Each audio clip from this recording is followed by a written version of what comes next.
যিনি ঈমান আনবেন তিনি হচ্ছে মুমিন। তিনি কি ভাই? ঈমান যে আনবে তিনি কি? মুমিন। মুমিনের তিনটা বৈশিষ্ট্য, বলেন কয়টা? আরো জোরে। আল্লাহ তাআলা বলেন, আল্লাযীনা ইউমিনুনা বিল গায়বি ওয়া ইউকিমুনাস সালাতা ওয়া মিম্মা রাযাকনাহুম ইউনফিকুন। মুমিনের তিনটা গুণের এক নম্বর গুণ হলো আল্লাযীনা ইউমিনুনা বিল গায়ব।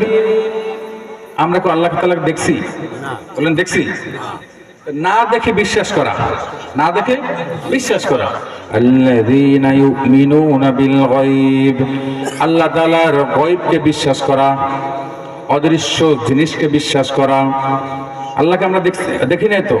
আল্লাযীনা ইউমিনুনা বিল গায়ব, মুমিনের তিনটা বৈশিষ্ট্যের এক নম্বর বৈশিষ্ট্য হলো তারা গায়বের উপর বিশ্বাস করে। কিসের উপরে? গায়বের উপরে। দুই নম্বর বৈশিষ্ট্য হলো الذين يؤمنون بالغيب ويقيمون الصلاة, নামাজ প্রতিষ্ঠা করা।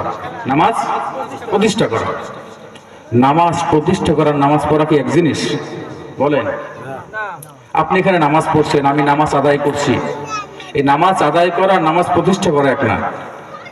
আপনি মেম্বার সাহেব, আপনার দায়িত্ব হচ্ছে আপনার ওয়ার্ডের ভিতরে নামাজ প্রতিষ্ঠা করা। আপনি আপনার পরিবারের কর্ণধর, আপনার দায়িত্ব হচ্ছে আপনার পরিবারের ভিতরে নামাজ প্রতিষ্ঠা করা। আপনি প্রধানমন্ত্রী, আপনার দায়িত্ব হচ্ছে আপনার রাষ্ট্রের ভিতরে নামাজ প্রতিষ্ঠা করা। কথা বলেন না কেন? আর যদি আপনি এতে ব্যতিক্রম করেন তো মুমিনের দুই নম্বর গুণ আপনার ভিতরে নাই। তিন নম্বর গুণ, ওয়ামিম্মা রাযাকনাহুম ইউনফিকুন, আল্লাহ রাব্বুল আলামিনের পক্ষ থেকে আপনাকে যে সম্পদ দেওয়া হয়েছে, যে ধন সম্পদের মালিক আল্লাহ তাআলা আপনাকে যে বানাইলেন, এই ধন সম্পদ থেকে আল্লাহর রাস্তায় ব্যয় করা। কথা বলেন কার রাস্তায়? কার রাস্তায়?